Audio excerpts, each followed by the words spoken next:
சர்வதேச விண்வெளி மையத்தில் கடந்த 9 மாதங்களாக பணிகளை மேற்கொண்டிருந்த சுனிதா வில்லியம்ஸ் மற்றும் புட்ச் வில்மோர் பல்வேறு இன்னல்களுக்கு பிறகு ஒரு வழியாக பூமிக்கு திரும்பியுள்ளனர். வெறும் 8 நாட்கள் மட்டுமே பணிகளை மேற்கொள்ள திட்டமிட்டிருந்த அவர்கள் சென்ற விண்கலத்தில் ஏற்பட்ட பிரச்சனையால் 9 மாதங்களாக அங்கேயே தங்கும் நிலைக்கு அவர்கள் தள்ளப்பட்டனர். இவர்கள் இருவரையும் மீட்க நாசா மேற்கொண்ட பல்வேறு முயற்சிகள் சறுக்கல்களை சந்திக்கவே அதிபர் டிரம்பின் உத்தரவின் பேரில் எலான் மஸ்கின் ஸ்பேஸ் எக்ஸ் நிறுவனம் இந்த விண்வெளி வீரர்களை மீட்கும் பணியில் கைகோர்த்தது. இதையடுத்து ஸ்பேஸ் எக்ஸ் நிறுவனத்தின் டிராகன் விண்கலத்தில் அமெரிக்கா மற்றும் ரஷ்யாவைச் சேர்ந்த 4 விண்வெளி வீரர்கள் அடங்கிய க்ரூ 10 குழுவினர் கடந்த மார்ச் 16 காலை 9 மணிக்கு சர்வதேச விண்வெளி நிலையத்தை சென்றடைந்தது. இதனையடுத்து சுனிதா வில்லியம்ஸ் மற்றும் புட்ச் வில்மோர் உள்ளிட்ட 4 பேர் டிராகன் விண்கலத்தில் மார்ச் 19 அதிகாலை பூமியை வந்தடைந்தனர். சுனிதாவின் சாதனைகள் என்று பார்த்தால் 9 மாதங்களுக்கு மேலாக சர்வதேச விண்வெளி நிலையத்தில் தங்கியிருந்தவர் விண்வெளியில் நீண்ட காலம் தங்கிய முதல் பெண்மணி என்ற சாதனையை படைத்துள்ளார். அது மட்டுமல்லாமல் ஸ்பேஸில் அதிக நேரம் நடந்த நபர், அதாவது ஸ்பேஸ் வாக் என்ற வரலாற்று சாதனையையும் அவர் படைத்துள்ளார். ஏற்கனவே 2006-2007 ஆண்டில் தனது முதல் விண்வெளி பயணத்தின் போது அவர் 29 மணி நேரம் 17 நிமிடங்கள் விண்வெளியில் நடந்திருந்தார். இந்த பயணத்துடன் சேர்த்து மொத்தமாக 62 மணி நேரம் 6 நிமிடங்கள் விண்வெளியில் அவர் நடந்திருக்கிறார். அதாவது இதுவரை விண்வெளிக்கு 3 முறை பயணம் செய்துள்ள சுனிதா வில்லியம்ஸ் 9 முறை விண்வெளியில் நடந்துள்ள நிலையில் விண்வெளி வீராங்கனையான கேத்தரின் வசமிருந்த சாதனையையே முறியடித்திருக்கிறார். இதுவே விண்வெளி வரலாற்றில் இதுவரை ஒரு பெண் பதிவு செய்த மிக நீண்ட விண்வெளி நடையாகும் என்கின்றனர் ஆராய்ச்சியாளர்கள். விண்வெளியில் 287 நாட்கள் தனித்து பறந்து சாதனைகளை சரித்திரமாக்கிய சுனிதா வில்லியம்ஸ் விண்வெளியிலிருந்து திரும்பிய பிறகு பூமியில் எதிர்கொள்ளும் அன்றாட வாழ்க்கையில் மாற்றங்கள் பல காத்திருக்கின்றன. முதலாவதாக சுனிதா வில்லியம்ஸ் உடல் ரீதியாகவும் மன ரீதியாகவும் பல்வேறு பிரச்சனைகளை சந்திக்க வாய்ப்புகள் உள்ளதா?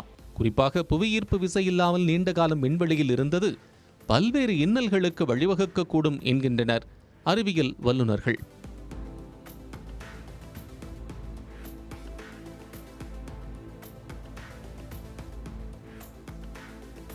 உடல் ரீதியான மாற்றங்கள் குறித்து பார்த்தால் தசை மற்றும் எலும்பு பலவீனம் ஏற்படும் அபாயம் உள்ளதாக கூறப்படுகிறது.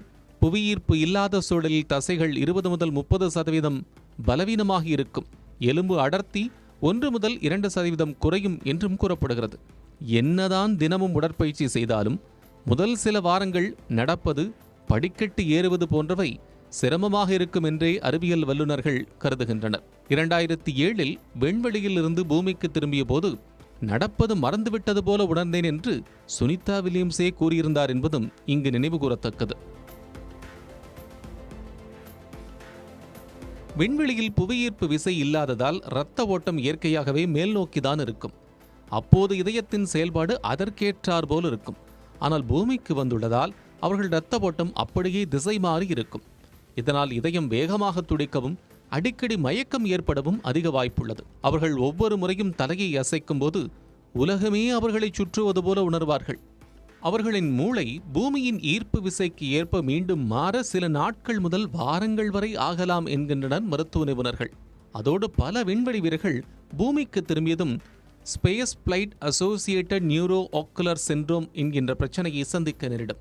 இதன் காரணமாக அவர்களுக்கு மங்கலான பார்வை, அருகில் உள்ள பொருட்களில் கவனம் செலுத்துவதில் சிரமம் ஏற்படலாம் என்றும் சொல்லப்படுகிறது. அதேபோல் பிறந்த குழந்தையின் கால் பாதங்கள் எவ்வளவு மென்மையானதாக இருக்குமோ அந்த அளவுக்கு சுனிதா வில்லியம்ஸ், புட்ச் வில்மோர் ஆகிய இருவரின் பாதங்களும் மாறியிருக்கும்.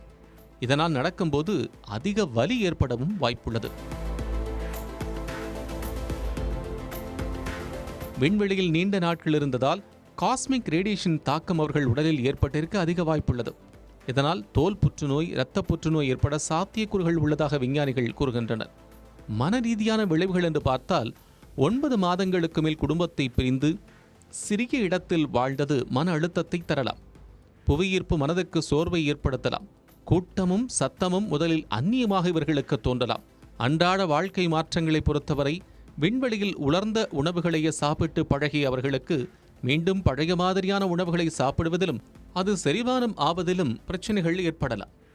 இவர்கள் இருவரும் நாசாவின் மறுவாழ்வு திட்டத்தில் மருத்துவர்கள், பிசியோதெரபிஸ்டுகள் கண்காணிப்பில் சில வாரங்கள் இருப்பார்கள்.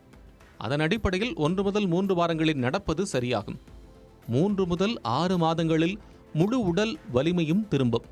சுனிதாவின் மன உறுதியும் குடும்ப ஆதரவும் அவரை விரைவாக மீட்க உதவும்.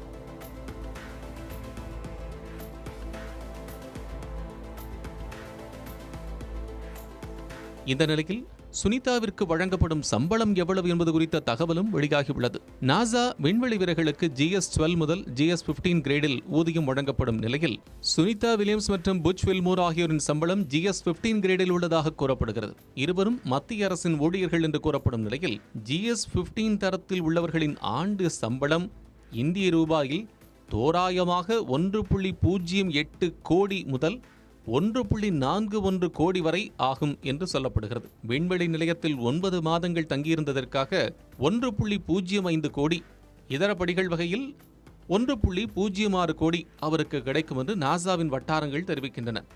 இது தவிர விண்வெளியில் 287 நாட்கள் தங்குவதற்கு தலா $1148, சுமார் 1 லட்சம் கூடுதல் தொகையை பெறுவார்கள் என்றும் கூறப்படுகிறது.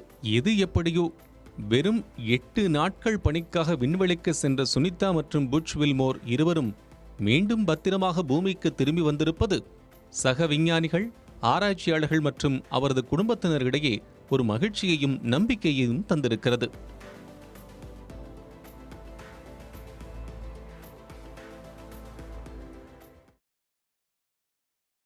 மற்றும் தமிழ்நாடு மின்சார வாரியம் இணைந்து வழங்கும் சிக்கனமும் பாதுகாப்பும் யூஸ்ஃபுல் டிப்ஸ். மின் நுகர்வோர் சேவை மையம். மின் கட்டணம் தொடர்பான சந்தேகங்கள், இலவச மின் இணைப்பு குறித்த தகவல்கள், பழுதடைந்த மின் கம்பங்கள் அல்லது பில்லர் பாக்ஸ் குறித்த தகவல் தர, மின் இணைப்பு பெயர் மாற்றம் குறித்த சந்தேகம், இவை அனைத்திற்கும் 9497 94987 என்ற எண்ணை தொடர்பு கொள்ளவும்.